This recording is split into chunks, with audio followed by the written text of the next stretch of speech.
Donc je vais faire en français parce que je crois qu'il y a c'est une langue qui va toucher le maximum de personnes.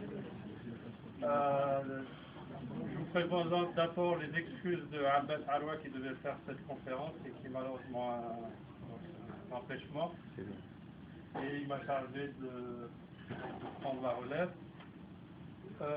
Donc cette présentation, elle va aborder un thème qui est décrit sur le titre que vous voyez, qui concerne ce phénomène de révolution arabe.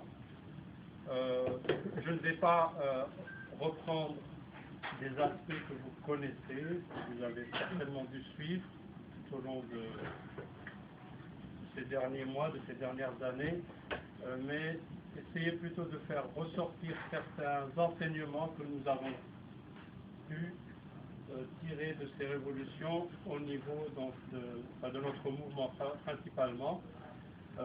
Certains de ces enseignements sont bien sûr tirés du domaine public, que toute personne a en principe eu l'opportunité de voir, et certains autres sont assez spécifiques à nos contacts que nous avons eus avec des interlocuteurs dans ces pays, avec des partenaires que nous avons pu rencontrer, donc on a pu aller dans certains détails de ces révolutions. Alors, bon, juste pour un rappel, je vais aller très rapidement, je pense que c'est 2 ou 3 minutes, il y a 2 ans, donc on vivait dans un autre monde. Hein. C'est bien de se rappeler ceci parce que maintenant on a des choses qui nous semblent acquises, on a de nouveaux régimes, on n'a plus Moubarak, on n'a plus Kadhafi. Il y a 2 ans exactement, s'ils le font, et c'est bien ça, en novembre 2010, si un de nos prophète illuminé se serait rendu devant nous pour nous dire qu'il y aurait eu de tels changements dans le monde arabe, on lui aurait rigolé à la face, tout simplement. Vous auriez pris un Tunisien en novembre 2010 à Paris, lui dire que tiens, Moubarak dans 3 semaines il ne sera pas là, il aurait allé pas raconter ça ailleurs. Mais il y avait quand même, c'est bien au niveau de l'analyse de la situation sociologique, politique de ces pays, il y avait des considérations qui auraient pu nous laisser penser que quelque chose allait arriver. D'abord, il y a ce que j'appelle les peuples qui sont liés par une destinée, surtout si on parle du Maghreb, et j'ai choisi cette affiche où les gens parlent par exemple de la répression au Maghreb. Donc, bien entendu, il y a eu une union du Maghreb, mais malheureusement sur les choses négatives. Hein. Donc, c'est pas matérialisé sur à ce qu'auraient inspiré les peuples. Elle a eu, c'est plutôt pratiqué au niveau des répressions, des violations des droits de l'homme, etc. Donc nous étions des peuples devant des dirigeants, certains sont encore en place, qui n'avaient pas de vision pour nos pays. Donc j'ai bien choisi cette image-là parce qu'on naviguait, si on peut utiliser l'expression à vue, et certains d'entre eux ne sont plus là. Toujours est-il nous étions des peuples qui étaient méprisés, marginalisés par des dirigeants qui nous semblaient, et c'est ça le point important, indéboulonnables. Hein. Donc c'était des gens qui étaient là et pour toujours. Enfin, c'est-à-dire prendre les choses comme ça. Alors, juste une petite note, quand je parle du monde arabe, juste pour éviter, parce qu'on a eu à reparler de nombreuses fois avec nos frères en train de nos Maghreb certainement, c'est que quand je parle du monde arabe, je parle d'une entité géopolitique. Je ne parle pas d'une entité ethnique. Hein, que les choses soient claires. Donc, c'est une région qui est définie comme ça inclut des Amazirs, des Touaregs, tout ce que vous voulez, même d'autres. Donc, tout au long de ma présentation, le mot arabe signifie ceci.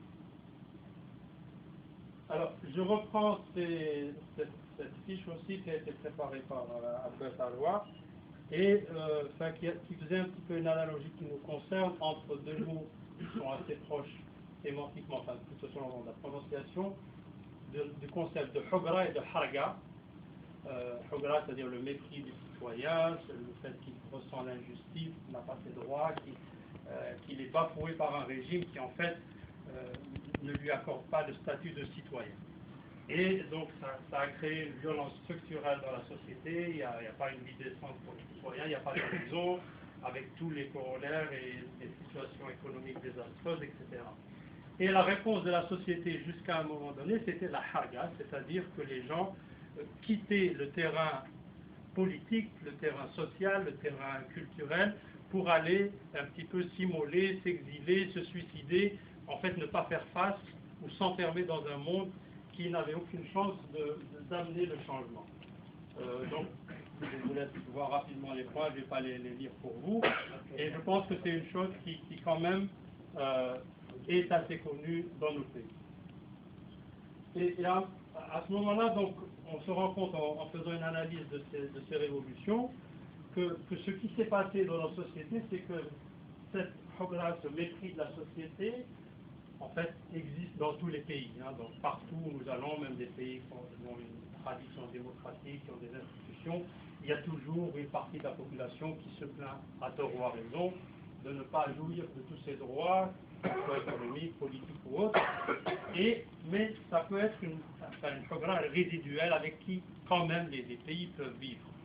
Nous étions entrés dans les pays du Maghreb dans une courbe ascendante, ça allait en s'amplifiant, et qui faisait qu'il y a eu plusieurs réponses à travers le temps à cette programme, soit des manifestations de violence, de rejet du pouvoir, de démantèlement des structures sociales, etc.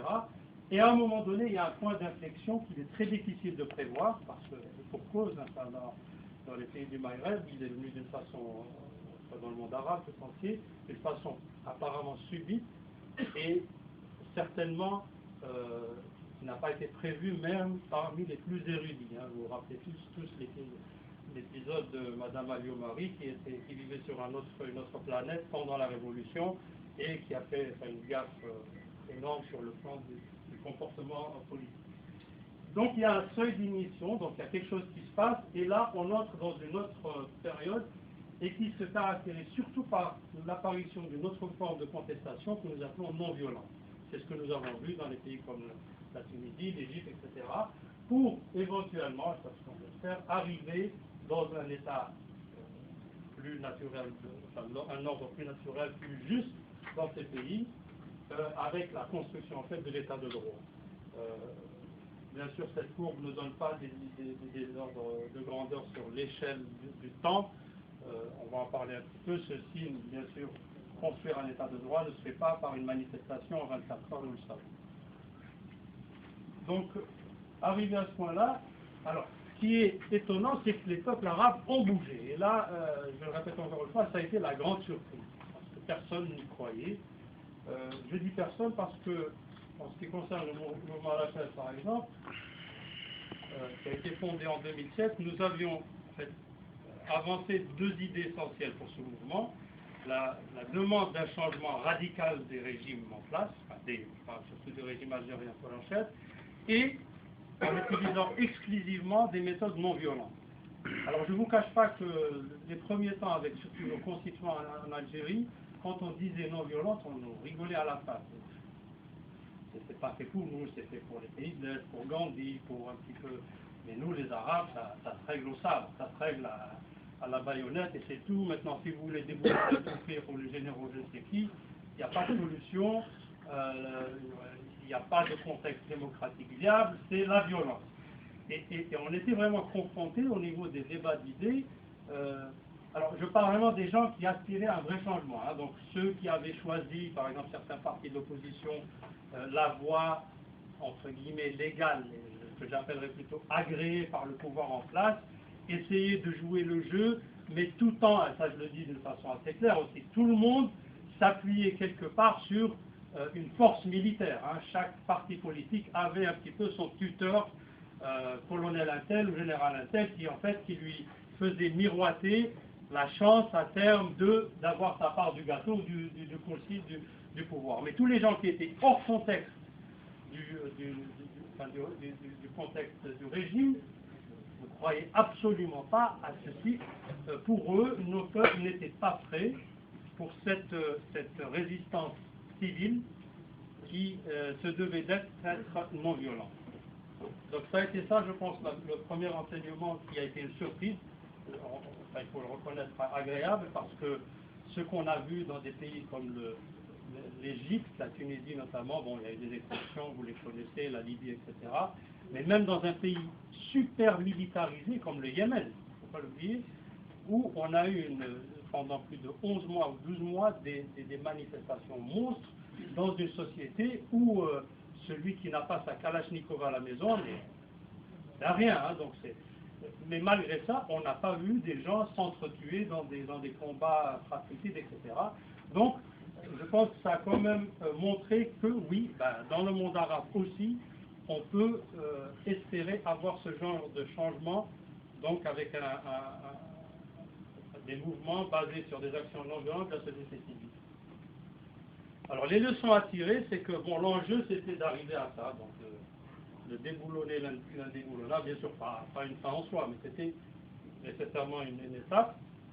Alors, c'est vrai que le mot d'ordre dans ces pays-là, c'était ni pour la royauté, ni pour l'État théocratique, ni pour Dawla Islamiyya, ni pour je sais quoi. Les gens voulaient leur liberté, leur dignité. Ça a été clairement exprimé dans la rue, tout le monde l'a dit, donc ça c'était le premier renseignement. Tous les peuples, y compris ces peuples arabes, ont un seuil. Alors il est très difficile de le réduire, ça sera un défi pour tous nos sociologues ou nos spécialistes des sciences politiques, mais toujours est-il qu'il existe ce seuil. Que les gens à un moment donné arrivent à un point où ils disent maintenant stop, on a assez, dégage, on ne veut plus de toi. Cette étincelle, ce moment historique, et il dépend du contexte. Alors vous allez me dire que c'est bien facile de le dire, mais c'est quoi ce contexte? Je ne vais pas jouer aux apprentis sorciers en disant c'est telle et telle formule. Il y a bien sûr des éléments de réponse, mais bien malin celui qui pourra vous dire ça se passera dans 2 jours ou dans 2 ans. Hein, donc. Alors le point surtout très, très important pour nous, c'est que nul dictateur n'est invincible. Ça c'est très important parce que durant des décennies, notre structure mentale dans nos pays était faite de telle sorte qu'on croyait que le pouvoir c'est une structure monolithique faite en roc, il y a le pouvoir et que nous étions en bas et que de toute façon il n'y avait aucune possibilité de toucher à ce pouvoir.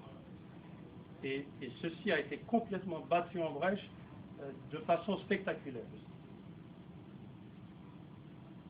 Reste que la victoire, donc qui est le départ du tyran ou du dictateur, ne vient pas aussi facilement. Elle nécessite donc une unité dans la diversité, et je pense que l'image la plus symbolique pendant par exemple, la révolution égyptienne, c'était pendant l'avant-dernier jour, avant la chute de Moubarak, où on voyait dans la place Tahrir les musulmans qui faisaient leurs prières et puis des chrétiens qui étaient barricadés pour les protéger.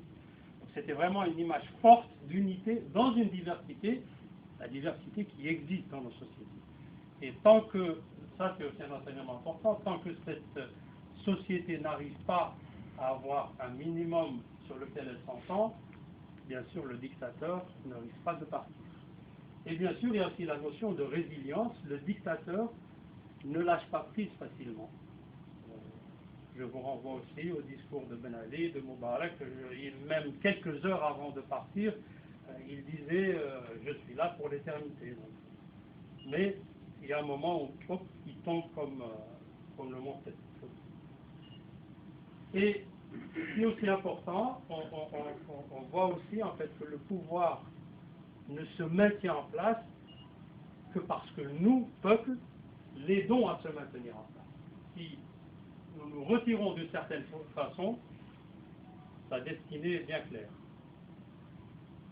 Il y a aussi un autre point important, c'est que ces révolutions ont montré que le leader charismatique n'est pas une nécessité absolue. Ça peut faciliter dans un certain contexte, mais on a vu toutes ces révolutions, c'était en fait révolutions authentiquement populaires, qui avaient des porte-voix, des jeunes en général.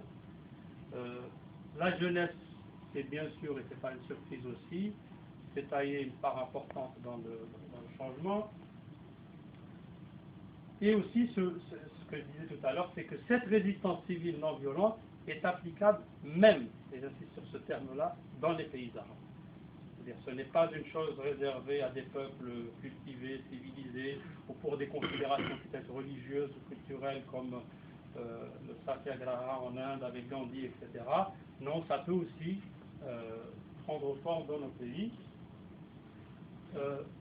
Les moyens de communication modernes ont joué un rôle certes important, mais je pense qu'il ne faut jamais mettre la charrue devant les bœufs. Ce ne sont que des moyens. Le changement n'est venu que quand les gens sont descendus en grand nombre pour occuper les places publiques. Alors, un téléphone, ça peut aider, mais si je reçois un appel et je ne veux pas aller à la manifestation, ben, le régime ne tombera pas. Il faut bien faire la part des choses.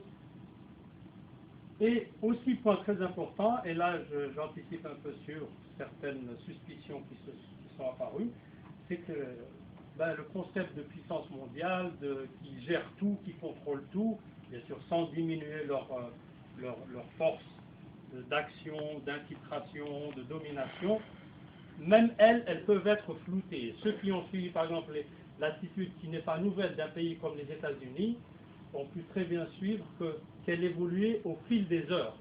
Et ce n'est pas une nouveauté, hein, parce que si on revoit par exemple la chute de Shevardnadze en Géorgie, il y a eu la même évolution. De Marcos aux Philippines en 86, c'était la même évolution. Ils l'ont soutenu jusqu'à un moment donné pour enfin lui dire allez maintenant dégage. Il y a des pays qui bien sûr essaient d'influencer, mais je pense qu'il serait contre-productif de laisser croire à nos peuples que de toute façon vous ne ferez rien sans l'aval de ces superpuissances. Bien au contraire, je pense que nous devons tenir un discours contraire. Donc, bien sûr, sans encore une fois sous-estimer leur force de nuisance ou d'interférence. Alors justement, j'en viens à cette notion aussi de suspicion qui a été véhiculée par, je vous laisse deviner surtout qui, parce qu'il y a des gens pour qui ces révolutions devaient s'arrêter coûte que coûte. Hein, donc leur pouvoir vacillait. Donc l'une des façons de le montrer, c'était de dire en fait, toutes ces révolutions, c'est un complot américano-sioniste, avec monarchie du Golfe interposée, et bien sûr on a eu des schémas comme ça, Al Jazeera, etc. Alors, quand je dis ça, ce n'est pas pour être donc dans un monde idéaliste, pour dire qu'il n'y a rien de cela. C'est justement vous inviter à faire la part des choses. Parce que je pense que ceci est clair, il ne faut pas être naïf, il y a toujours des interférences, il y a toujours des enjeux géostratégiques, chaque pays a ses intérêts, ses dames et ses pions, etc. Mais ceci aussi a la particularité, ou surtout le côté négatif, un petit peu de diminuer le mérite de ces peuples qui ont quand même lutté pour leur victoire. Et donc, je dis, les questionnements sont légitimes. Je fais par exemple référence au cas syrien aujourd'hui. Et on a quand même toujours des indicateurs assez clairs, c'est que quand il y a interférence étrangère, tôt ou tard elle devient visible, mais elle n'en enlève pour autant pas le mérite de ces peuples. C'est-à-dire que, par exemple, si je prends le cas de la Syrie, il serait presque malhonnête de dire que non, les Saoudiens et les Qataris n'interfèrent pas, les Américains sont neutres, les Français soutiennent la légitimité, je ne sais pas laquelle d'ailleurs, parce que s'ils soutiennent la démocratie, on se demande ce qu'ils faisaient en 92 en Algérie, etc. Donc bon, on voit tout de suite que chacun a ses intérêts, c'est clair.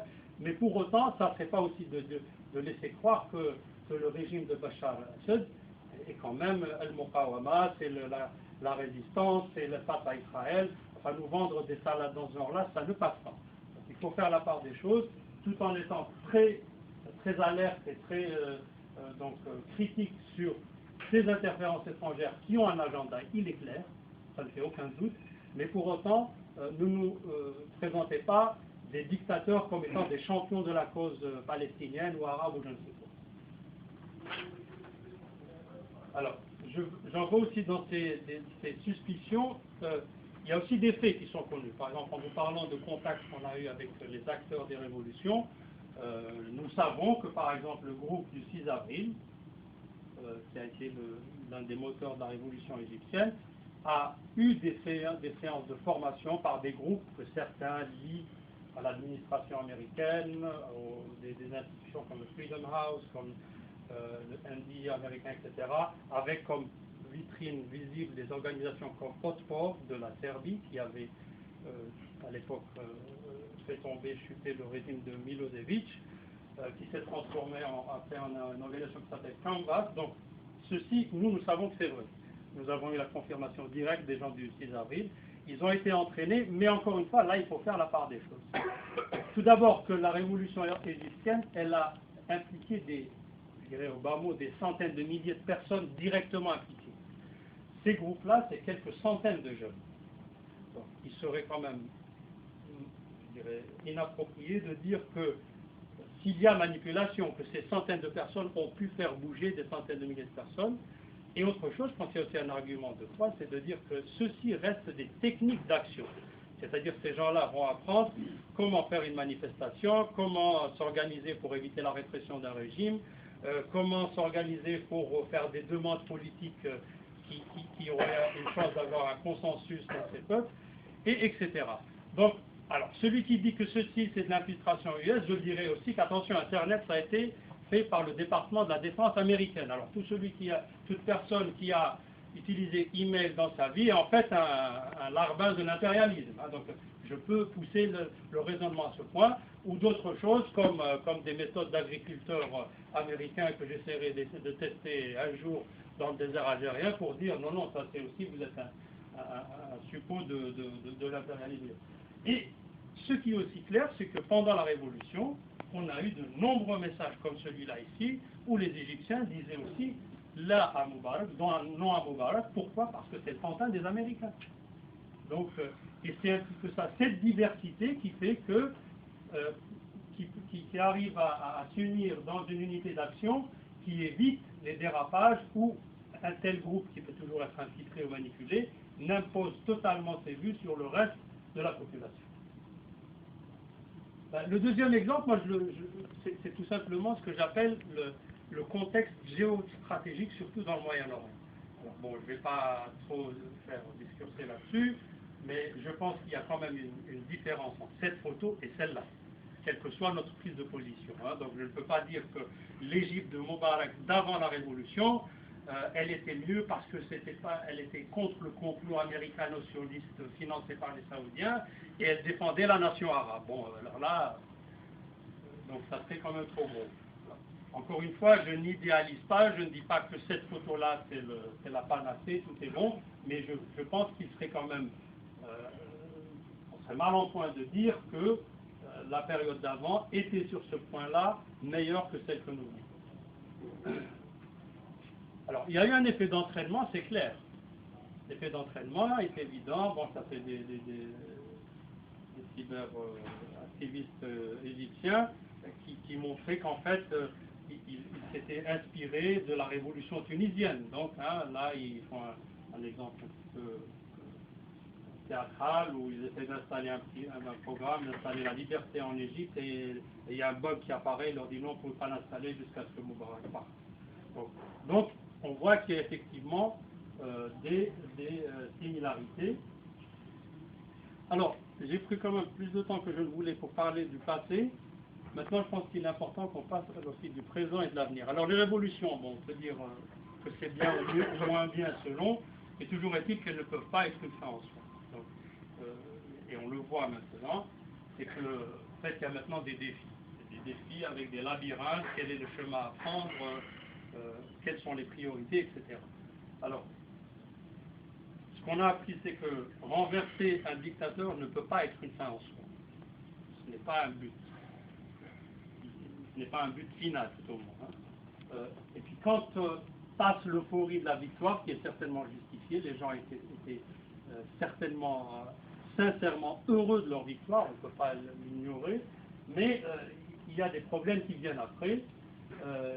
Entre autres, qu'en général, après ces révolutions, le peuple veut tout et tout de suite. C'est ça. Les attentes sont tellement grandes que maintenant, celui qui n'avait pas de logement, il s'attend à avoir son appartement. Celui qui n'avait pas de boulot, il veut tout de suite. Celui qui a été lésé par la justice veut prendre sa revanche, etc. Et il le veut maintenant. Bon. Ce genre d'état n'existe pas encore parmi les humains. Donc, il faut tout régler ça tout de suite. Et aussi, ce qu'on voit, c'est que les mentalités et les structures héritées de l'ancien régime ne disparaissent pas de suite. toute une structure étatique, une administration, des forces de sécurité qui sont là, qui sont présentes. C'est des gens qui, même s'ils ne sont pas sous l'ordre de Ben Ali ou Moubarak, ont une certaine façon d'agir, ont une certaine façon d'appréhender les problèmes. Alors, l'un des premiers enjeux pour tout pouvoir qui vient après, c'est d'abord assurer la sécurité. On voit que, bon, ça dépend d'un pays à l'autre, mais l'enjeu est énorme. Par exemple, en Libye, il est peut-être moins grave dans d'autres pays, et surtout impliquer le peuple d'une façon directe dans les grands choix qui vont se faire, de manière sincère aussi, avec une démarche politique cohérente, parce que c'est ça qui va susciter la confiance de ces peuples dans l'avenir et dans un processus de construction démocratique. Quand les gens sont impliqués, quand ils prennent confiance, là on pourra tempérer ce point-là de vouloir tout de suite. Donc, alors, bien sûr, ça c'est une petite carte que j'ai prise d'un site où on nous montre des pays où il y a eu des changements de régime, des contestations plus ou moins grandes. L'Algérie a des protestations quasiment journalières, etc. Alors, ce qu'on a constaté, c'est que pour les pays qui ont eu des révolutions, ils doivent faire face à la contre-révolution. Et je citerai un exemple tout simple, encore une fois, de sources directes qu'on a eues. On sait très bien que le régime algérien n'est pas resté les bras croisés en Tunisie, par exemple. Il y a des faits vérifiés, prouvés, où donc les Algériens ont fait par le bâton et la carotte, des fois en proposant des aides avec des millions, d'autres avec d'autres méthodes un peu moins, je dirais, nobles et avouables, mais c'est avéré. Donc il y a cette contre-révolution qui peut être des voisins, de l'intérieur de l'ancien régime, et aussi du contexte international. Ça s'applique surtout, on le voit très bien, pour des pays qui sont confrontés à des enjeux géostratégiques majeurs comme au Proche-Orient. Donc je vous ne dirai rien de nouveau en disant qu'une visite de Hillary Clinton à Morsi, elle est là pour un petit peu lui plier le bras sur sa position vis-à-vis de Gaza. Elle n'est pas là pour lui jeter des fleurs, donc c'est clair. Donc il y a vraiment une pression qui est là. Donc, et faire face à ces défis n'est pas toujours évident. Alors, les nouveaux pouvoirs qui se mettent en place auront aussi à régler des choses très concrètes pour la population. Parce que c'est vrai que tout le monde, ouais, on change de régime, etc. Mais après, il va falloir avoir le droit auquel aspirent tous les citoyens, la sécurité, la formation, l'éducation, la santé, le travail, la liberté, le droit à l'expression. Et donc, ils doivent gérer le présent en garantissant ses besoins fondamentaux. Gérer aussi le passé, parce que les gens n'oublient pas, et nous le voyons par exemple, n'oublient pas ce qui s'est passé, donc ça nous laisse présager un petit peu de ce qui va se passer à un moment donné chez nous en Algérie. Après 4 ou 5 décennies, il y a des choses qui ressortent en Amérique du Sud, dans les conflits qu'ils ont vécus. Donc il faut le gérer, alors d'une façon bien sûr juste, équitable, et aussi avec un certain doigté qui évite d'autres conflits aussi. Donc il va falloir faire les bons choix. Et bien sûr, le futur qui est le but de ces révolutions, c'est effectivement de construire des états de droit et des institutions qui, justement, n'existaient pas du temps de ces dictatures. Il y a aussi des choses à bien penser pour le futur, c'est que nous avons souffert durant des siècles dans nos régions de cette maladie qui en fait est toujours là, j'espère qu'il ira en septembre, de résoudre les conflits politiques par les armes. Donc je pense que ceci sera l'un des plus grands défis. Comment s'assurer de dire plus jamais ça. Il y a aussi d'autres choses, c'est que les élites politiques, vu qu'on n'a pas encore une culture politique au point, elles peuvent se laisser entraîner dans des choses charlatanesques de ce genre-là, avec le zaïmisme, c'est-à-dire l'homme providentiel, un petit peu la folie des grandeurs, qui peut toucher toutes sortes d'élites, et j'insiste qu'elles soient laïques ou religieuses, parce qu'on le voit dans un certain pays d'après-révolution, où certains, par exemple au nom de la religion, veulent se présenter comme ayant l'exclusivité de présenter la norme qui sied pour le pays, etc. Et d'autres, qui peuvent être dans l'autre versant de l'histoire. Donc ça, nous devons vraiment mettre en place. Alors vous me direz comment concrètement?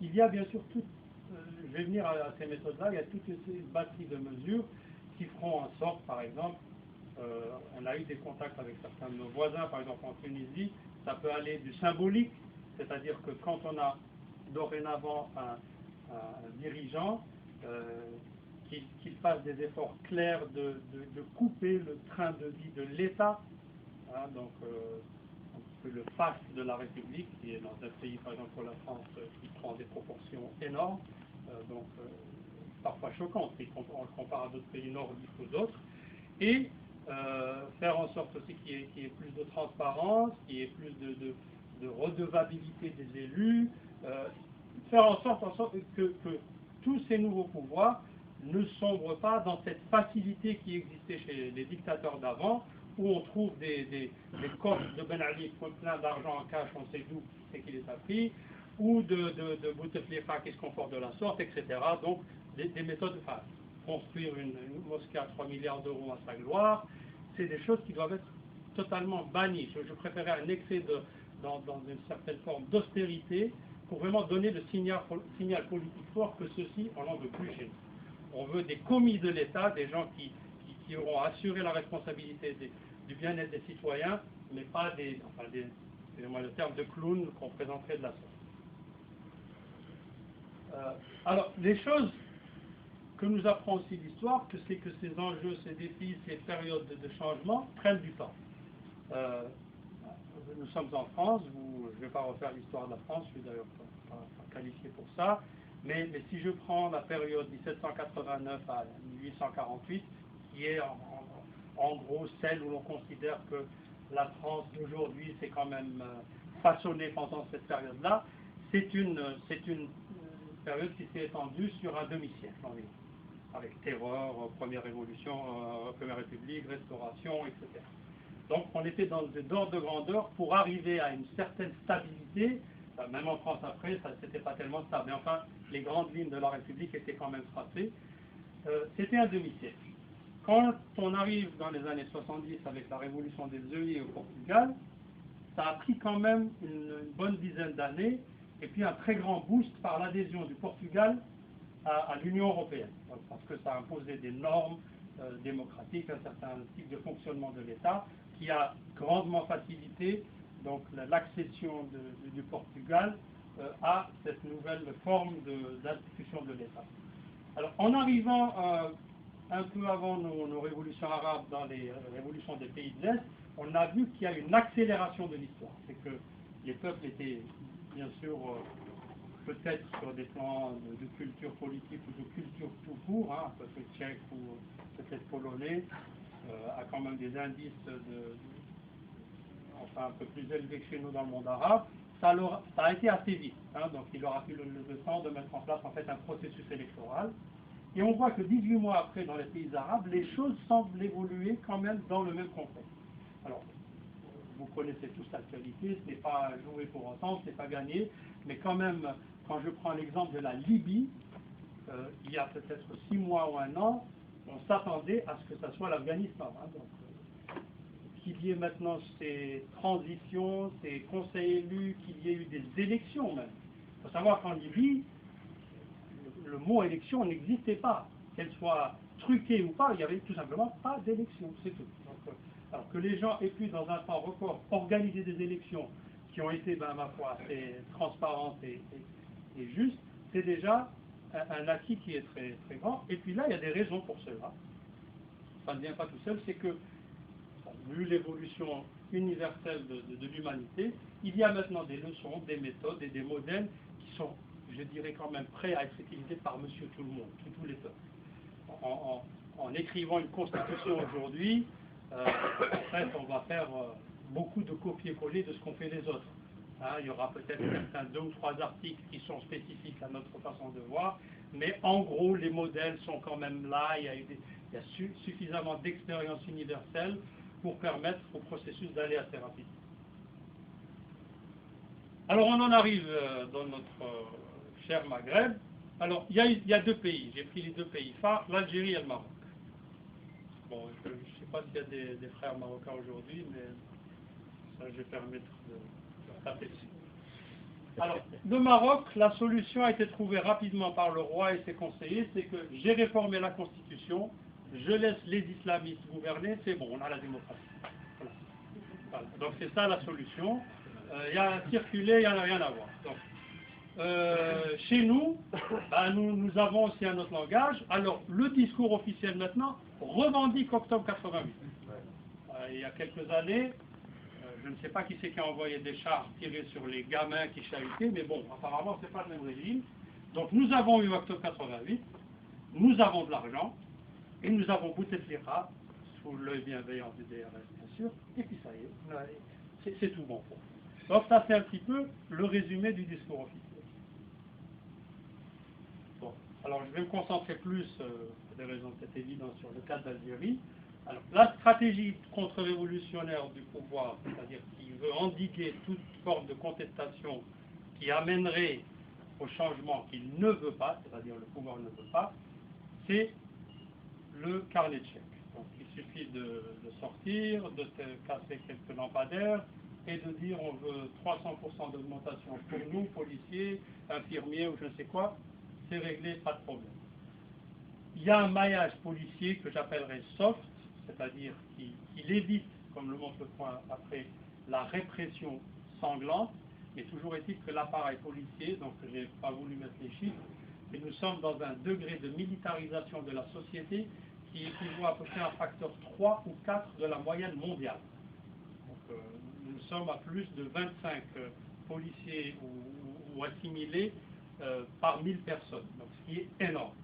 Et c'est pour ça qu'on a eu la révolution bleue, je ne sais pas si vous avez entendu parler de ce terme-là, en février 2011, quand on a eu 50 000 policiers qui manifestaient, entourés par 5 000 manifestants de la coordination du changement. Donc c'était la révolution bleue. Et le pouvoir maintenant, donc, il investit énormément, pas plus tard qu'il y a 3 jours, on avait un appel d'offres dans des journaux, où on demande 5000 véhicules 4x4 sécurisés, je ne sais pas quoi, tant d'hélicoptères, Donc c'est un marché qui rapporte ça malheureusement, mais pour lequel l'État algérien dépense énormément sur le plan de la formation, des techniques, etc. Le choix a été fait, c'est-à-dire être prêt à toute contestation et la faire de la façon la plus professionnelle possible parce qu'ils savent très bien qu'ils ne pourront pas gérer à la manière d'octobre 88. Donc prendre les choses au devant, des moyens technologiques qu'il faut, des conseillers, le moindre embryon de contestation, il y a deux personnes qui manifestent, on envoie 50 policiers. C'est tout simple. Et puis surtout pour ce pouvoir-là, qui bien sûr reste sans vision, bon, comme il a dit, c'est fini, il a fini son temps. On voit très bien que le pouvoir réel des services ne sait pas trop quoi faire, il tâtonne avec tous les courants de la société, essaye de trouver une solution, ça on le sent, on le ressent même, et ce qui est urgent pour eux, c'est d'assurer le très court terme, c'est-à-dire laissez-nous tranquilles ces prochains mois, après on verra, ça va venir, on construit, on fait des autoroutes, attendez, donc c'est un pouvoir qui de toute façon a délaissé sa mission principale d'avoir une vision du futur pour ce pays. Ça ne compte plus pour lui. On le voit dans les grandes décisions stratégiques, ça va de l'Est à l'Ouest selon l'humeur du grand champ. Et puis aussi dans le discours, on entend alors de l'opposition qui est quand même assez alignée sur le pouvoir, au pouvoir lui-même, dire que c'est le discours dont je parlais d'avant, les révolutions arabes, c'est le sionisme, c'est contre l'Algérie, c'est l'impérialisme, etc. Chacun y va de sa méthode. Personnellement, je suis convaincu que ça ne sera pas suffisant pour eux. C'est-à-dire tous les ingrédients qui montrent qu'ils vont droit au mur. Alors, pour certains, ça pourrait être une bonne nouvelle. Je suis un petit peu plus circonspect là-dessus parce que, en fait, la chose dangereuse, c'est que leur politique ne permet pas à une société civile, même embryonnaire, de prendre forme. Et là, le risque que l'on peut avoir, c'est effectivement le chaos dans notre pays. Et vu la situation aussi dans la région, avec ce qui se passe au Sahel, etc., je pense qu'il y a des raisons d'avoir peur pour l'Algérie. Mais toujours est-il, je pense que ce changement ne saurait tarder, parce que déjà, il y a un quasi-consensus que l'Algérie a besoin d'un changement radical. Et quand je dis quasi-consensus, je ne parle pas de l'opposition seulement. Nous avons eu des contacts avec des gens qui se disent, qui sont du pouvoir, et que, enfin, en voix off, comme on dit chez les journalistes, des fois ils sont beaucoup plus virulents que nous-mêmes à l'encontre de ce régime. Hein. Donc pour eux, c'est ma prêche blood, il n'y a plus d'État, il faut changer. Alors, c'est selon l'orientation, si c'est un gars plutôt DRS, c'est Bouteflika qui a tout raté, qui met le pays à la dérive. Si c'est plutôt tendance Bouteflika, c'est un peu les autres, c'est les laïcs, c'est etc., etc. Donc chacun essaie de trouver, de jeter la patate chaude à l'autre, mais tout le monde dit que bon, on ne peut plus rester comme ça. Le syndrome, surtout sur ce que jouait le pouvoir de la décennie noire, c'est-à-dire vraiment le choc sécuritaire, émotionnel, la déchirure profonde au sein de la société, commence à s'estomper. Bon, il est loin d'être résolu, hein, donc il est encore dans des blessures très profondes, mais on sent quand même que, peut-être avec l'avènement d'une génération qui arrive à maturité pour pouvoir bouger, qui a, heureusement pour elle, n'a pas vécu ces affres-là, elle commence à bouger. Donc, ce syndrome, on ne sait pas très bien comment réagira le reste du peuple, mais je pense qu'il y a des choses qui montrent qu'il commence à bouger. Il y a des protestations quotidiennes. Il y a aussi des embryons d'organisation dans la société civile et l'opposition, chose qui est assez nouvelle, que ce soit au niveau des syndicats, des organisations des droits de l'homme, etc. Donc des partis non agréés, ou plutôt ceux qui ne demandent aussi pas d'agrément, comme des mouvements comme Rassad. Et puis on a aussi été surpris de voir que la pression des chaînes satellitaires commence à se faire sentir dans la rue. Alors je donnerai un exemple tout simple. Hein. Donc, il y a maintenant, depuis je crois, moins d'une année, au moins 4 ou 5 nouvelles chaînes dans le paysage médiatique algérien, donc bien sûr en plus de la chaîne officielle.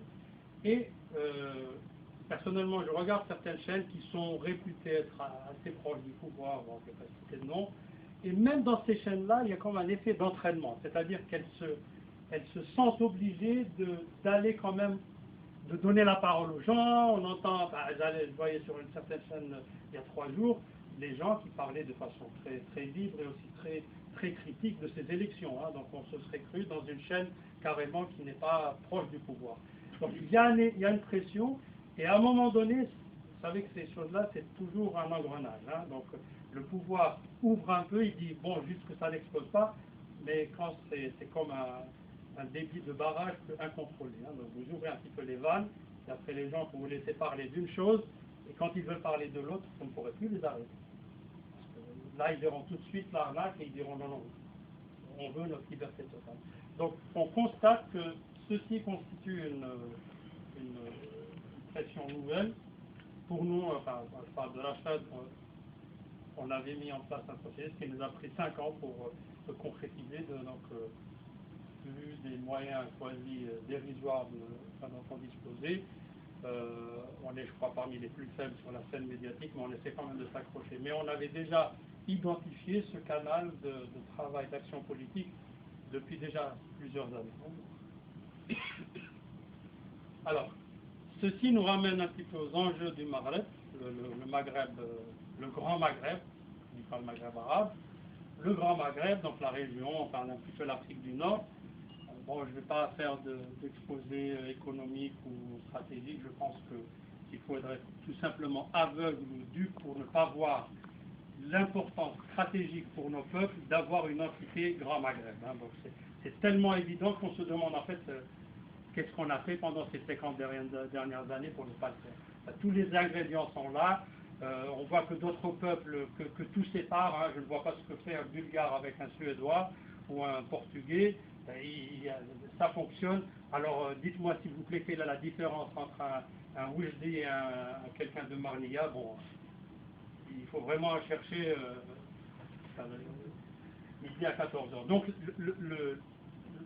l'intérêt, l'avantage ne peut plus être vraiment discuté au bâtiment. Bref, c'est un espace économique énorme. On aura plus de 100 millions de personnes avec des ressources énormes, avec des moyens complémentaires. Mais bien sûr, donc, il y a avec tout ça une situation donnée. Par exemple, on sait qu'on a des conflits. Toujours est-il qu'en les regardant de plus près, les conflits, en fait, ils sont entretenus par les régimes répressifs. En prenant le plus emblématique, le fameux conflit du Sahara occidental, voilà, c'est l'absurde qui dure. Enfin, l'absurde, je ne suis pas de ceux qui donnent raison à l'un ou l'un des autres camps. Pour moi, les deux régimes sont exactement identiques. Hein. C'est la position du mouvement Lachar. Pour nous, le Maroc est encore un dictateur un peu plus soft, peut-être que dans certains aspects que l'Algérie, mais bon, je dirais même que, au risque de déplaire à nos frères marocains, que sur certains plans, on prend des droits de l'homme par exemple, le Maroc de 2012 a un déficit plus grave que l'Algérie de 2012. Et je le dis en tant qu'Algérien qui a des problèmes sur ce plan-là. Mais pour être assez objectif, les données, les chiffres, le nombre de cas, la torture, les procès inéquitables sont de nos jours plus graves au Maroc que dans la Syrie. Alors, donc, mais toujours est-il que pour moi, les deux régimes sont en fait des freins à toute évolution positive. Alors, bien sûr, tout le monde pense que c'est la belle chose, mais c'est attrayant, mais il y a quand même des prérequis pour y aller. Alors, je pense qu'on peut le résumer en une chose toute claire, c'est qu'il faut un changement radical dans les deux pays. Donc, ça ne pourra pas se faire, en parlant du Maghreb bien sûr, avec l'un ou l'autre côté. Alors, c'est possible qu'il y ait un effet d'entraînement, donc s'il y en a un qui démarre, que ça facilite vers l'autre. Alors, pour aller vers quoi, je présenterai après des scénarios. Alors, il faut vraiment un engagement véritable et aussi vérifiable pour la consolidation de l'état de droit. Chose que on ne peut pas concevoir avec le régime algérien actuel parce qu'il est structurellement fondé pour être contre l'état de droit. C'est assez violent ce que je dis, mais c'est vérifiable. Donc c'est vraiment sa structure. Ce n'est pas une question d'homme, ce n'est pas une question d'enlever Bouteflika et mettre un autre, ou changer tel généraux dans le DCIS à la place du... etc. C'est vraiment la structure qui doit être changée de fond en comble. On doit avoir bien sûr un processus d'élection libre, des nouvelles constitutions qui sont basées sur des choses, encore une fois, universelles et admises par tout le monde, les droits de l'homme, les libertés fondamentales. Un aspect très important pour nos deux pays, c'est ce que j'appelle le contrôle démocratique des forces armées. Ça, je suis toujours déçu de notre classe politique qui n'en parle pas assez. C'est-à-dire on parle de... Certains mettent en avant la laïcité, l'autre de l'islamie, chacun a son petit slogan, mais le point essentiel dans nos sociétés, dans nos pays, c'est comment avoir des armées fortes, certes, parce qu'elles ont une mission constitutionnelle, mais qui sont d'une façon stricte et véritable sous le contrôle démocratique du peuple. Et ça ne se construit pas avec des déclarations du genre يطلع علينا général Amari, الجيش الجمهوري, Salil, الجيش التحرير ou je ne sais quoi. Ce n'est pas ça. C'est des procédures claires qui sont, encore une fois, il y a des modèles qui existent dans d'autres pays. C'est une commission, par exemple, de la défense active, bien sûr, dans un parlement représentatif, qui a le droit donc, de regard sur, de convoquer le chef d'état-major ou le ministre de la Défense, chose que, bien sûr, le prince Boulali, on va rigoler à la face, hein, qui est ce député qui va dire à M. Tofir, on va s'interroger. Mais si on n'en arrive pas, on n'a rien bougé, là. On n'a rien bougé. Donc, et puis, bien sûr, il va falloir, dans une étape première, c'est carrément une ouverture des frontières. Je ne parle pas surtout seulement au niveau économique, de circulation des biens et des personnes, mais vraiment, ce qui est très important, c'est la construction et la consolidation d'une société civile transfrontalière. Parce que c'est ça qui créera le point de non-retour. Hein, donc, avec bien sûr des corollaires sur bien sûr, l'interaction sociale, etc. Mais ceci est absolument nécessaire. Et on voit très bien d'ailleurs pourquoi les pouvoirs actuels font tout pour fermer ses frontières. Donc, on le voit très bien dans le cas entre la frontière algéro-marocaine. Il faut qu'il y ait un rideau de fer pour éviter cette interaction. Parce qu'en fait, l'union du Maghreb ne se fera pas entre le président un tel et le roi un tel, elle se fera quand on aura des interactions fortes dans la société civile, avec des revendications qui peuvent être diverses. J'aimerais bien voir une organisation Amazir qui va du Maroc en Libye, avec bien sûr réel, avec des demandes légitimes, des assemblées religieuses qui vont aussi dans ces zones-là, des syndicats, etc. Parce que c'est ça qui va tisser la force de cet espace. Alors, le changement, moi je pense qu'il est inévitable, je l'ai déjà dit. Il y a des raisons. Enfin, en Algérie, on a un type de pouvoir archaïque. Je pense, c'est mon point de vue encore personnel, qu'il est tout aussi archaïque qu'au Maroc. Donc, sans vouloir nécessairement toucher à la sacro-sainte conception de la royauté dans ce pays, mais bon, je pense que même un roi, dans le XXIe siècle, ce n'est plus le Amir al-Mu'minin de Fès, il y a 13 siècles. Donc, il y a toute une série de similitudes qui montrent que le changement va venir, il est inévitable. Alors maintenant, on va se dire, mais enfin, c'est quoi les scénarios de changement? En fait, je les ai classés en deux groupes. On peut avoir soit une version radicale de ces changements.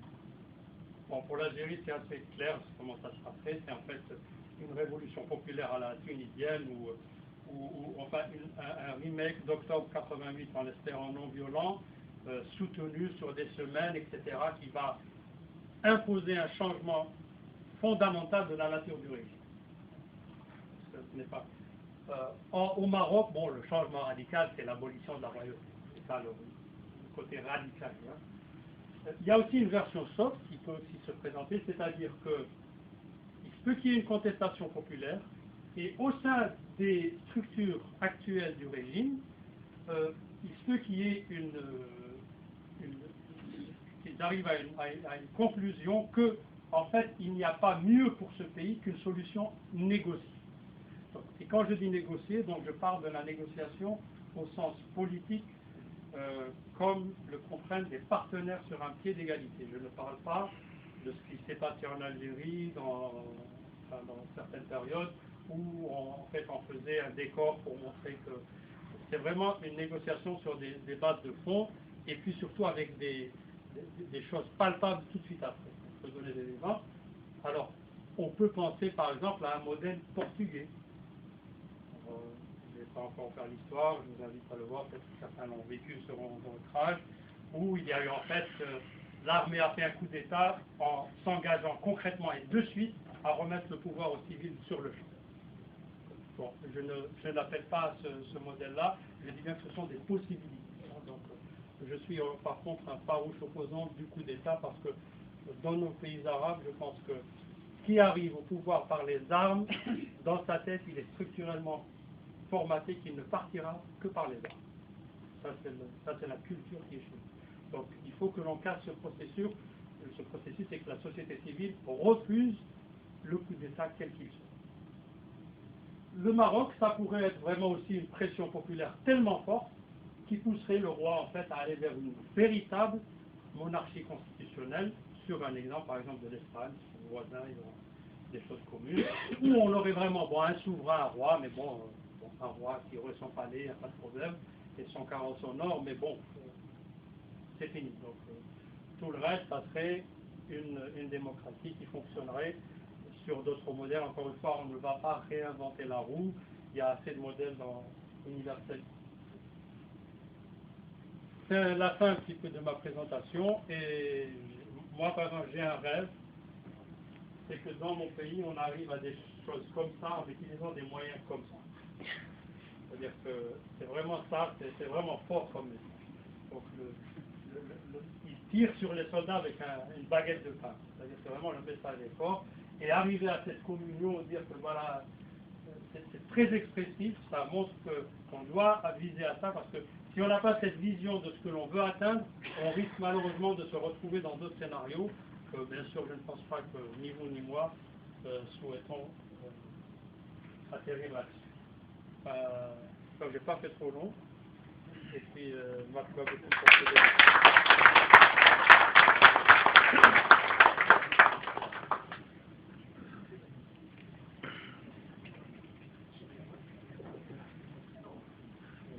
Il y a des commentaires, des rectifications, des remises en cause totales.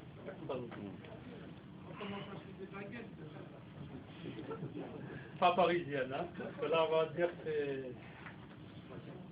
Il y a des questions, il y a le micro. Bon, c'est pas un micro, juste pour que je prenne la caméra. S'il n'y a pas de questions, c'est que la présentation était excellente. Hein?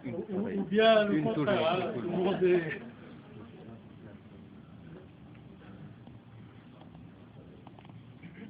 Ah, mais ça filme le derrière aussi. Pour lui. دكتور العرب je suis beaucoup plus vieux que vous, je suis là depuis des années en France, mais je n'ai jamais coupé le cordon ombilical avec la Tunisie qui est mon pays et avec Sfax qui m'a pris la taille. Mais j'ai appris une chose en France, c'est l'éclatement des frontières qui existent aujourd'hui dans le monde arabe et qui sont artificielles, faits pour diviser et pour régner. J'ai une observation concernant le changement qui a eu lieu dans le monde arabe. Je pense sincèrement que ce sont des soubresauts et un ras-le-bol contre d'abord la pauvreté, la misère et justement les choses qui sont indignes, qui sont insupportables et qui sont absolument pas faites par des gens qui n'ont jamais été élus dans ces pays-là. Je pense sincèrement qu'il y a un problème grave chez nous, c'est que nous n'avons pas du tout, depuis le XVIIe siècle, eu accès à la modernité. Pourquoi? Parce que autant quand on revoit notre histoire, on voit qu'entre le 8e et le 15e siècle, la majorité écrasante de tous les savants dans tous les domaines étaient d'expression arabe, qu'ils soient d'ailleurs juifs, musulmans, chrétiens, kurdes ou berbères. Et ça, c'est un fait très important. Pourquoi? Parce qu'une société, un peuple qui ne crée pas quelque chose d'endogène, c'est-à-dire, c'est le peuple qui fait les choses pour lui-même. Mais une constitution plaquée d'une autre culture, d'une autre religion, quoi qu'on en dise, dans un pays comme en France, on dit qu'on n'arrête pas de répéter que c'est un pays laïque, alors que toutes les fêtes religieuses y sont fêtées, alors que des gens éminents du gouvernement rappellent toujours contre l'entrée de la Turquie en Europe qu'en fait, il ne faut pas oublier que la France est un pays chrétien. D'accord? Donc, ceux qui veulent absolument avoir une idée universelle, l'universalité, il faut qu'elle soit partagée, absolument, non pas du tout d'un seul côté. Et jusqu'à aujourd'hui, l'universalité, je ne la vois que de notre part. Bon, alors, moi, ça m'est égal de parler le français ou l'anglais, mais je voudrais aussi avoir affaire à des Français qui parlent ma langue. Et à partir du moment où elles parlent ma langue, qu'importe que ce dialogue soit dans telle ou telle langue. Bon. Le problème pour nous, c'est pourquoi en fait il y a un échec de la constitution d'un gouvernement moderne, d'un État moderne. La Turquie, malheureusement, même si tout le monde en parle, c'est un échec total. Pourquoi? Parce qu'il faut aller en Turquie et voir ce qui se passe en Turquie. C'est un modèle qui a été imposé par Atatürk. Et donc Bourguiba a fait exactement la même chose. Et donc quand j'entends parler d'une constitution plaquée, ça ne peut pas marcher. Je suis médecin. Moi, mon rapport avec le malade français est totalement différent avec le malade tunisien ou algérien ou marocain. Parce que la souffrance est différente, parce que la culture est différente.